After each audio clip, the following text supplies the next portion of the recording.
तरी आरक्षणाच्या तव्यावर रोट्या शेकल्या जात आहेत का? सामान्य माणसाची दिशाभूल केली जातीये का? मराठ्यांची सुद्धा आणि ओबीसींची सुद्धा. माणसांना सतत झुलवत ठेवलं जातंय का? आरक्षणाच्या रणात संभ्रम निर्माण केला जातोय का?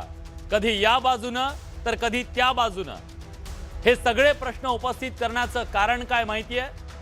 एक आकडेवारी जी ओबीसी नेते बबनराव तायवाडेंनी महाराष्ट्राच्या समोर आणली. तायवाडे काय म्हणतायत? तायवाडे म्हणतायत गेल्या महिनाभरात मराठवाड्यात फक्त 73 अर्ज आले.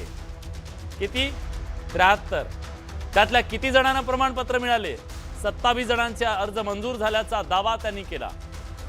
जर असं असेल तर हे काय दर्शवते हो?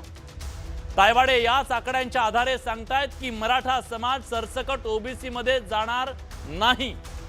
तायवाडेंनी दिलेले आकडे मराठा आणि ओबीसी दोन्ही बाजूच्या नेत्यांची अडचण निर्माण करणारे आहेत. का?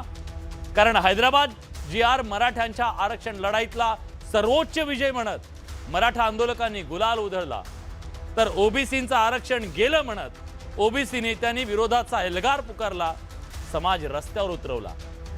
त्या गुलालातली आणि विरोधी एल्गारातली हवा काढण्याचं काम या आकड्यांनी केलंय का? मराठ्यांना सरसकट आरक्षणाचा दावा फोल ठरला का? नेमकं सत्य काय आहे? अभ्यासक जे सातत्यानं मांडत होते ते खरं ठरतंय का? की GRचा परिणाम दिसायला आणखी काही काळ जावा लागेल?